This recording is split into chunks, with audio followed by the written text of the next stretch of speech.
Hello, my friend. Welcome again to Mulenge Speaks series. Today we are tackling video clip 10, and I hope you enjoyed clip 9.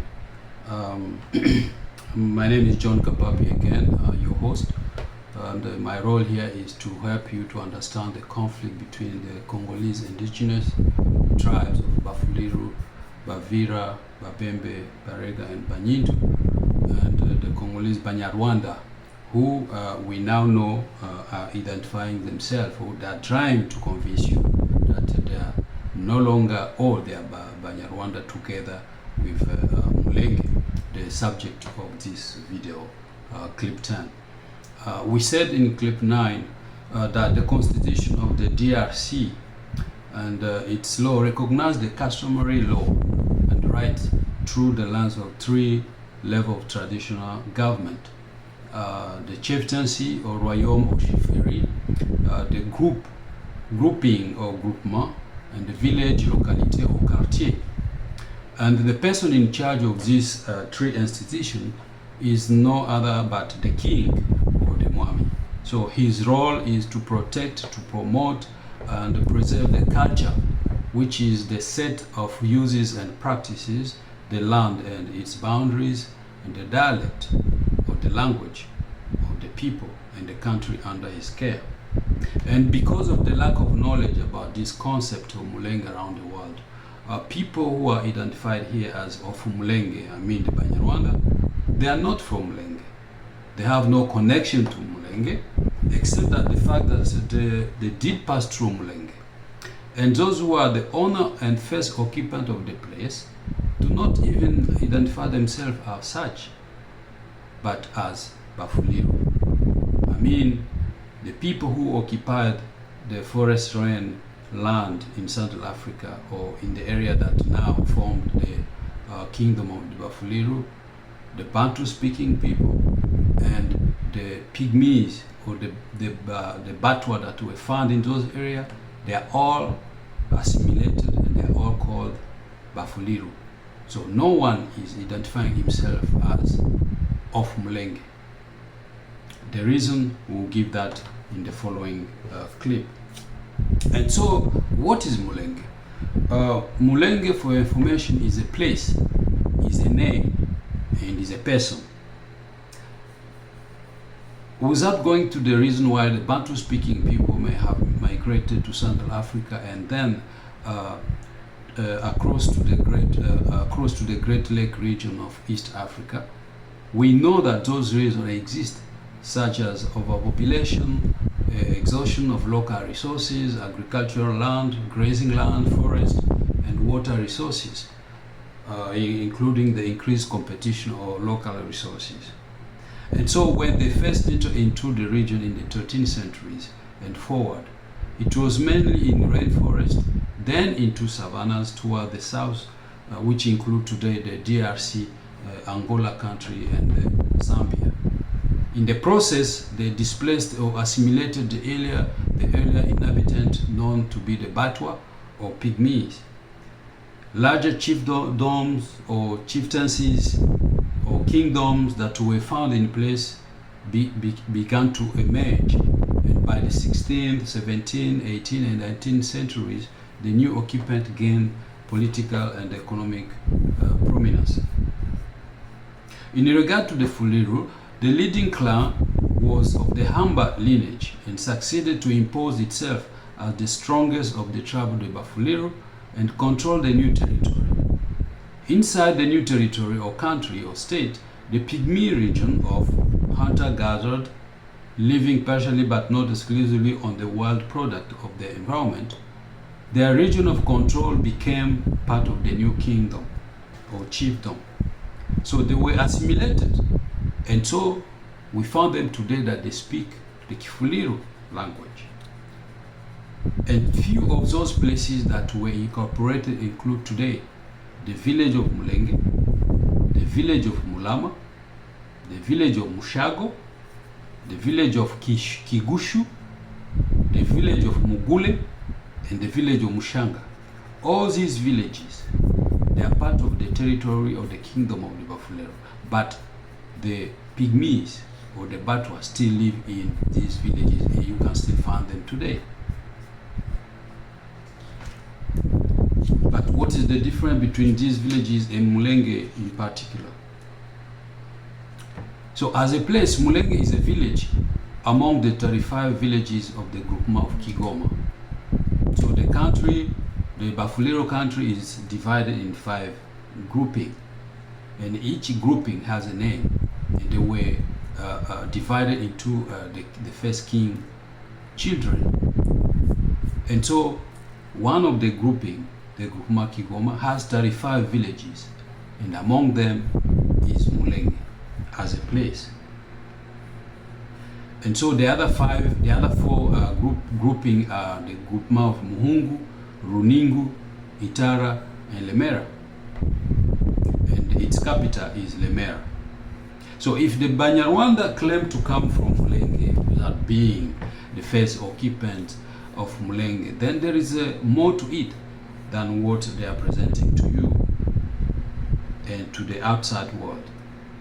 Nevertheless, Mulenge as a place is a village with these borders within the groupement of Kigoma.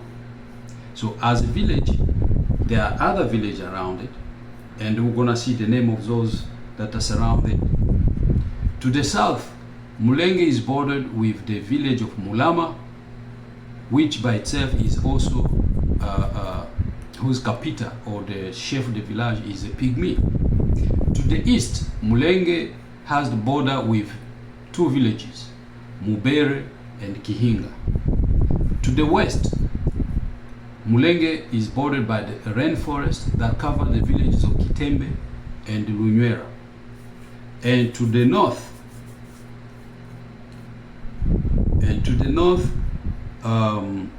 Mulenge has border with the village of Mugule.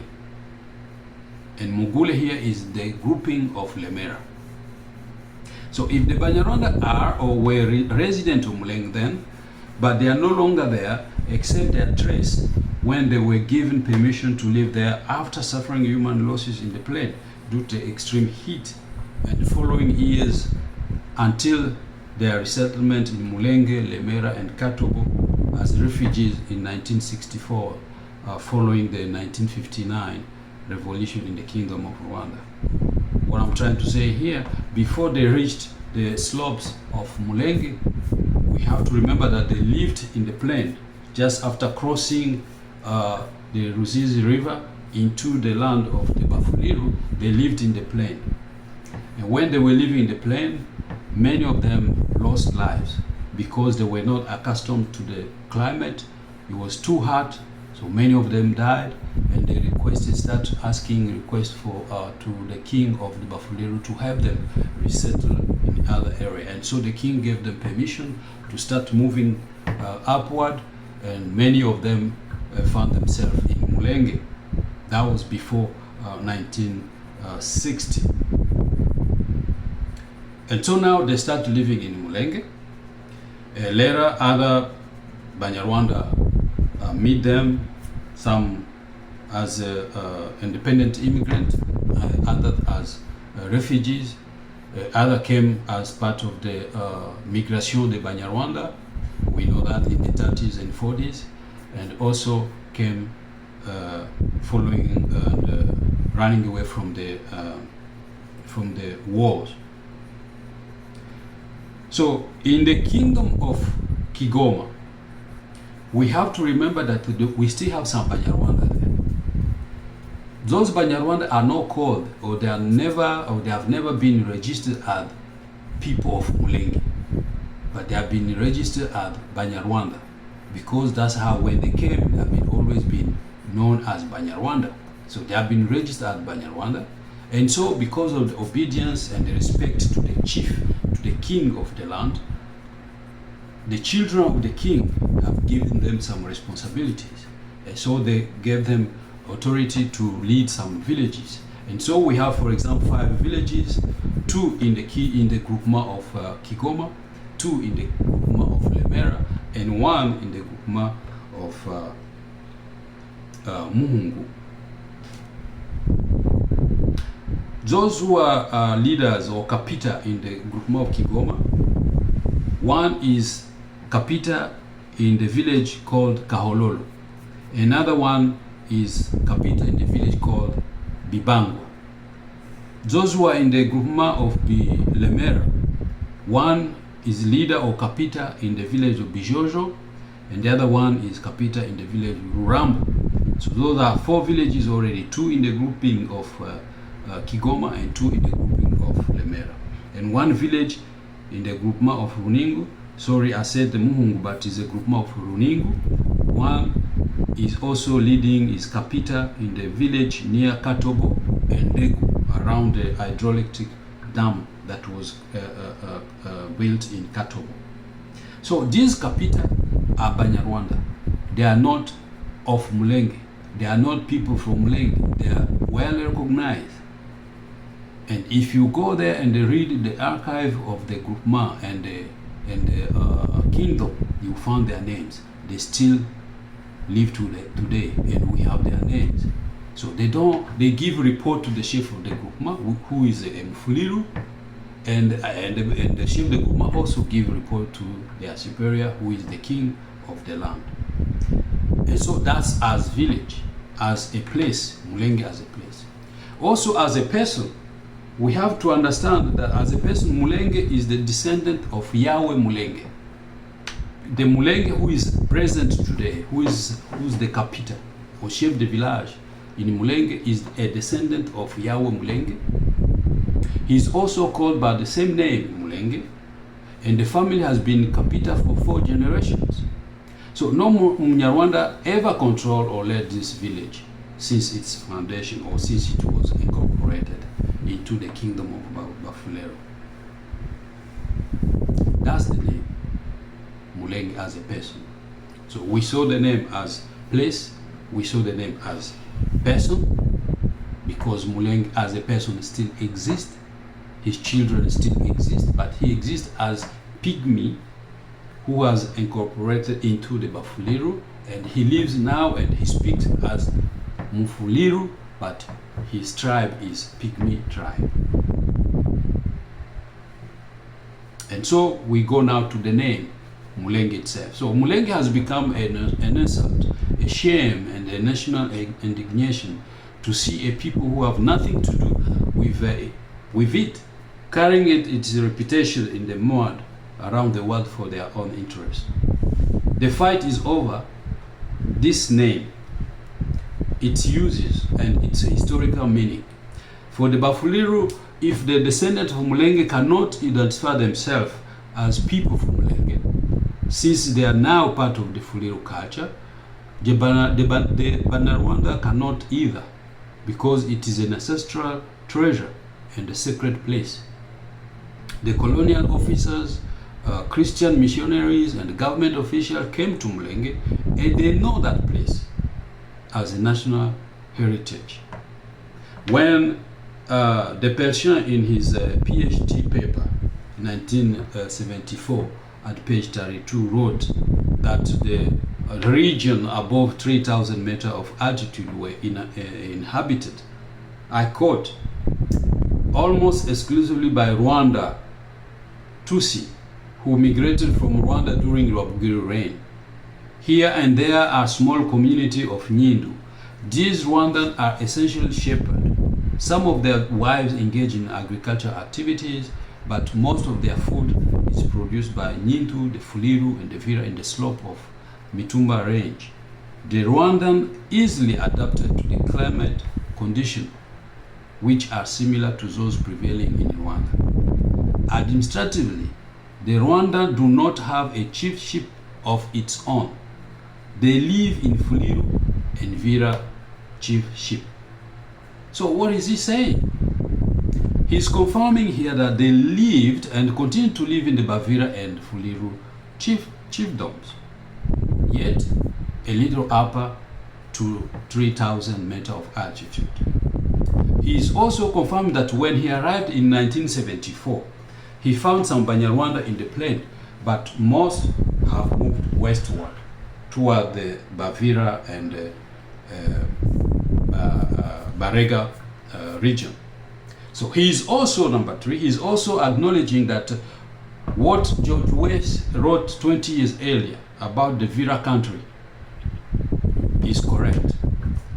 This map here, the map that we showed you yesterday, the country, the Vira country, the Fuliru country on the north, at the east here, the Lake Tanganyika, and on the south here, the territory of the Fizi, which is the Babembe territory, and to the west we have the Barega people. So all this area here, those here, these are villages that where the Banyarwanda were living. And we will see in the next video what the name of these villages, how many Banyarwanda were living in this place, and who was their chief, and where or to whom they were giving reports or they were paying taxes. So we can see from this place that Mulenge is a person, is a name, and is a place. And those who are expropriating it for now, they are violating the ancestral right, and they are violating the constitution of the country they claim to love. And so we'll stop here for now. We are just giving you an idea of what Mulenge is and who is entitled to the concept of Mulenge, who in reality is supposed to be called Mulenge, and when that person is supposed to be called Mulenge. Should in the Banyarwanda, if they identify themselves as Mulenge, be still today living in Mulenge? If Mulenge was their ancestral land, why all these years they are going to crown another king in a different land, in the Babembe land, in the Barega land, when they have their own land? Which means that they are trying to sell you, as I said yesterday, a different idea, a different name. They want to create a different land for their own. They want to bring about an empire, what the people in the West call Tusiland. But we are not there yet. So we are going one village at a time. So next time in clip 11, we're going to talk about Bijombo. And we're going to see how they moved from Mulenge, from the plain to Mulenge. And then from Mulenge, they start moving westward until they got into the Vira country. And how they move from the Vira country to the area that is above 3,005 meter of altitude. So stay tuned. Don't forget to read the description, like the video, share or give a comment if you have, and subscribe. And hope to see you next time. Thank you.